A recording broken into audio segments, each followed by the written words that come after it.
Friends, स्वागत है आपका मनीष ट्यूटोरियल पर। मैं हूं मनीष और यहाँ हम तैयारी करते हैं टीचिंग एग्जाम्स की। यहाँ आपको मिलेगा साइंस सब्जेक्ट का complete guidance including theory, previous question and practice MCQ, वो भी सिंपल, स्मार्ट और इजी तरीके से, जिसके लिए आपको वीडियो को लाइक करना होगा और चैनल को सब्सक्राइब। तो चलिए शुरू करते हैं आज की इस वीडियो, जहाँ पर हम इकोसिस्टम टॉपिक के क्वेश्चन स्टार्ट करने वाले हैं। क्वेश्चन है ontogeny recapitulated phylogeny, this phenomena is explain by. ठीक है, ऑन्टोजनी रिकैपिटुलेट करती है फाइलोजेनी को। इसका मतलब क्या होता है? इसका मतलब होता है ऑन्टोजनी रिपीट्स फाइलोजेनी। ठीक है, ये फिनोमेना किसने एक्सप्लेन किया था? अभी आपको बताता हूँ इसकी कंप्लीट एक्सप्लेनेशन। पहले आप ऑप्शन देख लो, mutation theory, inheritance theory, recapitulation theory या नेचुरल सिलेक्शन थ्योरी। ये जो थ्योरी है जिसे हम बोलते हैं रिकैपिटुलेशन थ्योरी, इसी ने ये एक्सप्लेन किया है, जिसको हम बोलते हैं ऑन्टोजनी रिकैपिटुलेट्स फाइलोजेनी। ठीक है, तो देखिए ये है इसका एक्सप्लेनेशन। यहाँ पर लिखा है ऑन्टोजनी रिकैपिटुलेट्स फाइलोजेनी। ठीक है, ये जो स्टेटमेंट है या ये जो फ्रेज है या ये किसने दिया है? ये दिया है अर्नस्ट हैकल ने। अर्नस्ट हैकल ने एक फ्रेज बोला है जिसका मतलब है ऑन्टोजनी रिकैपिटुलेट्स फाइलोजेनी। इसमें जो ऑन्टोजनी शब्द है, इसका मतलब होता है development of an individual organism from zygote to adult. एक ऑर्गेनिज्म का बनना जाइगोट से अडल्ट में। ठीक है, मतलब एक अडल्ट बना दिया, एक ऑर्गेनिज्म बन गया। और फाइलोजेनी, फाइलोजेनी का मतलब है evolutionary history of the species. ये जो स्पीसीज बना है, अगर ये ह्यूमन बना है तो जो भी इसकी इवोल्यूशनरी हिस्ट्री होगी, उसके जो कैरेक्टर्स होंगे वो इसकी डेवलपमेंट के दौरान इसमें देखे जाते हैं। ठीक है, कहने का मतलब है ऑन्टोजनी में जो ये हमारा अडल्ट बना था या एनिमल जो बना है या स्पीसीज जो बनी है, जैसे यहाँ ह्यूमन बना है, तो ह्यूमन में जो भी उसके एंसेस्टर्स के कैरेक्टर हैं जो इवोल्यूशनरी हिस्ट्री में थे, वो इसके अंदर दिखाई देते हैं। ठीक है, देखो, during embryonic development an organism passes through stages resembling it's evolutionary ancestors. Embryonic development के दौरान कुछ स्टेजेस ऐसी होती हैं जहाँ पर उस स्पीसीज में या उस एनिमल्स में उसके इवोल्यूशनरी एंसेस्टर्स के कैरेक्टर्स शो होते हैं। ठीक है, जैसे एग्जाम्पल में जो ह्यूमन का एम्ब्रियो होता है, इसमें आपको फेरेंजियल गिल स्लिट्स दिखाई देते हैं। फेरेंजियल गिल स्लिट्स दिखाई देते हैं जो कि होते हैं फिश के समान। ठीक है, जो कि फिश में पाए जाते हैं गिल स्लिट, वही ह्यूमन के एम्ब्रियो में दिखाई देने को मिलते हैं। ह्यूमन के डेवलपमेंट में जब उसका एम्ब्रियो होता है तो वहाँ पर उसमें गिल स्लिट पाए जाते हैं। क्यों पाए जाते हैं? क्योंकि वो फिश में भी पाए जाते हैं। या हम ऐसा कह सकते हैं जो फिश है उससे ह्यूमंस का ओरिजिन हुआ है। ओरिजिन मतलब कभी ना कभी ये इसका पूर्वज रहा है, फिश। और ऐसा माना जाता है सबसे पहले लाइफ का जो ओरिजिन हुआ था वो हुआ था पानी में, फिर उसके बाद जमीन पर हुआ है। ठीक है, तो सेम आ गया ना। जो फिश में कैरेक्टर्स हैं, एंसेस्टर कैरेक्टर जैसे फेरेंजियल ग्लिसरीड का पाया जाना, वो ही सेम अभी ह्यूमन के एम्ब्रियो में देखने को मिलता है। ठीक है, इस स्टेटमेंट का मतलब यही है, एंसेस्टर्स के कैरेक्टर का पाया जाना स्पीसीज के डेवलपमेंट के दौरान, वो भी एम्ब्रियोनिक डेवलपमेंट के दौरान।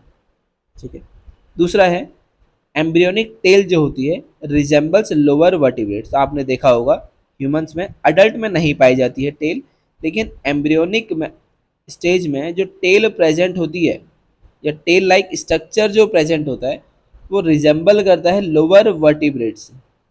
ठीक है, आगे, एज एन एम्ब्रियो डेवलप, जैसे जैसे एम्ब्रियो डेवलप होता है, it passes through stages similar to its ancestor.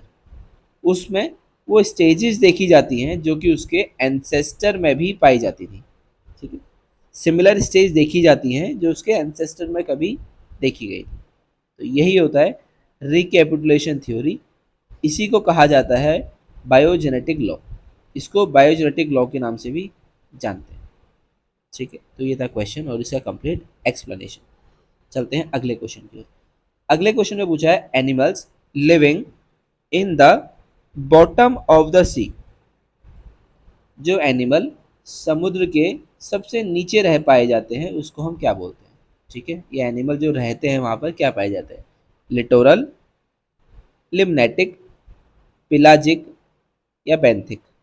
ठीक है, तो उसको हम बोलते हैं बेंथिक। ऑप्शन नंबर डी जो है ये करेक्ट आंसर होगा। ठीक है, बेंथिक एनिमल्स वो होते हैं जो सी में, ओशियन में या लेक में सबसे नीचे पाए जाते हैं, बॉटम पर जो पाए जाते हैं उसको हम बोलते हैं बेंथिक। ठीक है, जैसे इसके एग्जांपल आप लिख सकते हो क्रैब्स। ठीक है, दूसरा आप लिख सकते हो लॉबस्टर, तीसरा आप लिख सकते हो स्टारफिश, भी आप यहाँ पर इंक्लूड कर सकते हो। ठीक है, स्टारफिश। तो ये तीन एग्जांपल आपके लिए सफिशिएंट है। अगला है लिटोरल। लिटोरल की बात करते हैं। तो लिटोरल होता है वो एनिमल्स होते हैं जो आपके पाए जाते हैं सी शोर पर। ठीक है, सी शोर पर,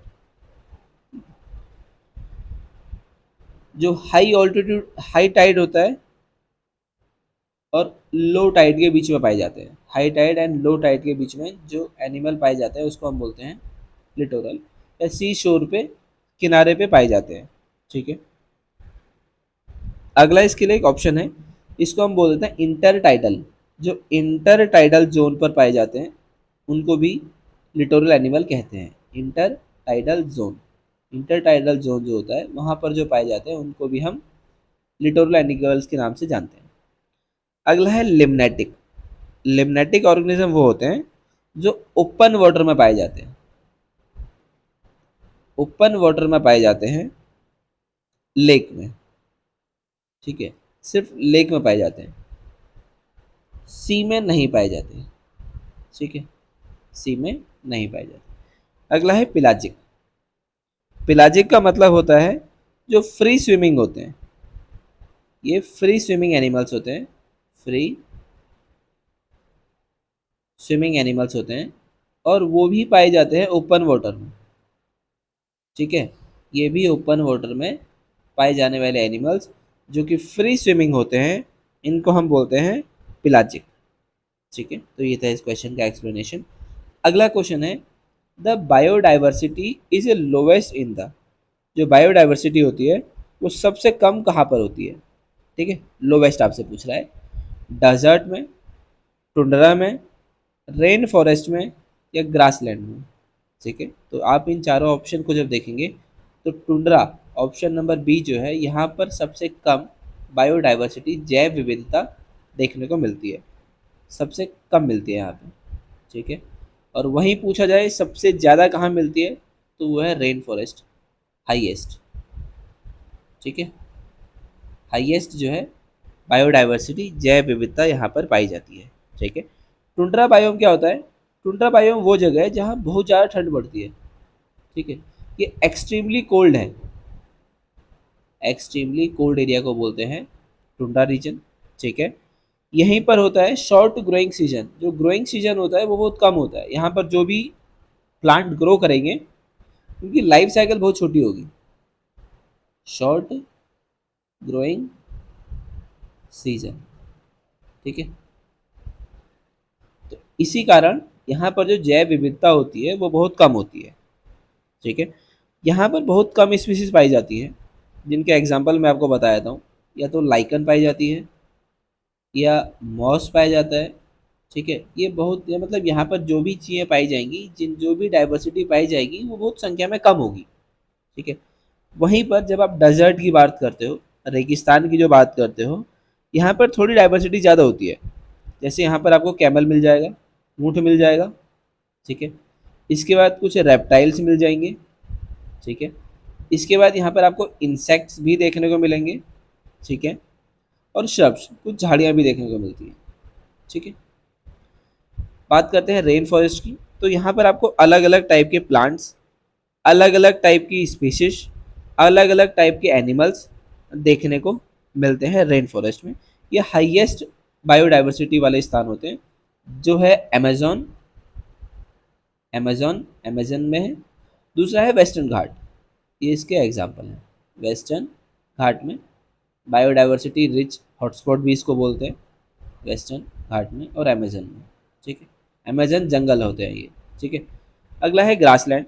ग्रासलैंड में भी डाइवर्सिटी पाई जाती है, लेकिन टुंड्रा से ज़्यादा पाई जाती है। ठीक है, यहाँ पर आपके होंगे हर्बीवोरस होंगे, HERBI, नहीं दोबारा लिख देता हूँ, HERBIVORES, हर्बीवोरस पाए जाते हैं। फिर यहाँ पर कार्निवोरस पाए जाएंगे, फिर यहाँ पर ग्रासेस भी पाई जाती है। ठीक है, तो आप देख रहे हैं कि बायोडाइवर्सिटी सबसे कम टुंड्रा रीजन में है, तो इसलिए ऑप्शन नंबर 20 का करेक्ट आंसर है। अगला क्वेश्चन है, the primary source of energy in ecosystem. Ecosystem में जो प्राइमरी सोर्स है एनर्जी का वो क्या है? ठीक है, सनलाइट है, ग्लूकोज है, प्रोटीन है या एटीपी है? तो ऑप्शन नंबर एक करेक्ट है, सनलाइट। सूरज की रोशनी जो है वो प्राइमरी सोर्स होता है एनर्जी का, जिससे प्लांट्स जो हैं वो अपना भोजन बनाते हैं फोटोसिंथेसिस की प्रक्रिया के दौरान। फोटोसिंथेसिस, ठीक है, फोटोसिंथेसिस की प्रक्रिया में प्लांट क्या करते हैं, सनलाइट से एनर्जी यूज़ करते हैं और अपना भोजन बनाते हैं। ठीक है, और वो उसको स्टोर करते हैं कार्बोहाइड्रेट की फॉर्म में, कार्बोहाइड्रेट के फॉर्म में स्टोर करते हैं। ठीक है, अगला क्वेश्चन, अगला क्वेश्चन है, the main source of energy in deep water can be. जो डीप वाटर है वहाँ पर एनर्जी का सोर्स क्या हो सकता है? क्योंकि समुद्र में जो सबसे नीचे वाला स्थान है, ज़मीन के पास वाला, जो मान लो नीचे ज़मीन है, इसके ऊपर पूरा पानी भरा हुआ है, तो ये यही होता है ओशियन। तो इस ज़मीन पे जो रहने वाले एनिमल्स हैं, इनको एनर्जी कहाँ से मिलेगी? जो ऊपर हैं उनको तो सनलाइट मिल रही है, तो वो अपना वहाँ से एनर्जी ले लेंगे। तो यहाँ पर जो मेन सोर्स है, मुख्य स्रोत है एनर्जी का, वो क्या है? सनलाइट है, तो सनलाइट नीचे तक नहीं पहुँचती है। हाइड्रो पावर है, हाइड्रोथर्मल वेंट है या फॉसिल है? तो यहाँ पर जो करेक्ट आंसर है वो होगा option number C, hydrothermal vent, जिसके द्वारा यहाँ पर एनर्जी का मेन सोर्स है डीप सी में। ठीक है, तो ये क्यों है और क्या है? हाइड्रोथर्मल वेंट होते हैं, ओशियन का जो फ्लोर होता है ना, डीप सी में जो फ्लोर होता है, जो नीचे स्तर, नीचे जो ज़मीन होती है उसमें ना कुछ दरारें पाई जाती हैं। ठीक है, उसमें कुछ दरारें होती हैं, या इनको हम बोलते हैं क्रैक्स, CRACKS, कुछ दरारें पाई जाती हैं। उन दरारों में से क्या होता है, इन दरारों में से निकलती है कुछ गैसेस निकलती हैं जो मिनरल रिच होती हैं, या यहाँ से जो निकलता है वो निकलती है गर्म गैसें। ठीक है, हॉट मिनरल रिच वाटर या गैस यहाँ से बाहर को निकलता है। ठीक है, ये बाहर को निकलता है, क्या निकलता है? या तो गैस निकलेगी या पानी निकलेगा। ठीक है, हॉट वाटर, जो मिनरल रिच वाटर होता है वो यहाँ से निकलता है। मैं वाटर का एग्जांपल देता हूँ, और ये वाटर जो होता है इसका टेम्परेचर होता है 400 डिग्री सेल्सियस तक, इसका टेम्परेचर होता है। और ये रिच होता है, इसमें क्या होगा, इसमें हाइड्रोजन सल्फाइड होगा, हाइड्रोजन सल्फाइड होगा, इसमें आयरन होगा, इसमें मैंगनीज होगा। ठीक है, इसमें क्या होता है, हाइड्रोजन सल्फाइड होता है, आयरन होता है, मैंगनीज होता है इस वाटर में। ठीक है, और इसी में कुछ बैक्टीरिया होते हैं, यहाँ पर क्या होते हैं, कुछ बैक्टीरिया होते हैं, जो बैक्टीरिया पाए जाते हैं जो इस H2S हाइड्रोजन सल्फाइड का, हाइड्रोजन सल्फाइड का यूज़ करते हैं और अपनी एनर्जी बनाते हैं, इसको एनर्जी सोर्स की तरह यूज़ करते हैं। ठीक है, हाइड्रोजन सल्फाइड को एनर्जी सोर्स की तरह इस्तेमाल करते हैं बैक्टीरिया, और जिससे बनाते हैं वो अपना ऑर्गेनिक कंपाउंड। ठीक है, जिससे वो अपना ऑर्गेनिक कंपाउंड बनाते हैं। तो इस प्रकार जो डीप सी में सबसे नीचे वाले स्थान पर समुद्र में जो मेन सोर्स ऑफ एनर्जी है वो है ये क्रैक्स, जिनको हम बोलते हैं हाइड्रोथर्मल वेंट, जहाँ से ऊपर को गर्म पानी निकलता है, जो रिच होता है किसमें, हाइड्रोजन सल्फाइड में, आयरन में, मिनरल में, जिसको बहुत सारे बैक्टीरिया इस्तेमाल करते हैं हाइड्रोजन सल्फाइड को, और अपनी एनर्जी इससे लेते हैं हाइड्रोजन सल्फाइड से, और बनाते हैं ऑर्गेनिक कंपाउंड। ठीक है, और ये वाटर का टेम्परेचर होता है 400 डिग्री के आसपास। ठीक है, तो ये थे इस वीडियो के क्वेश्चन। बाकी हम मिलते हैं आपसे नेक्स्ट वीडियो में और नए प्रश्नों के साथ। तो कमेंट सेक्शन में आप बता सकते हैं आपको वीडियो कैसी लगी।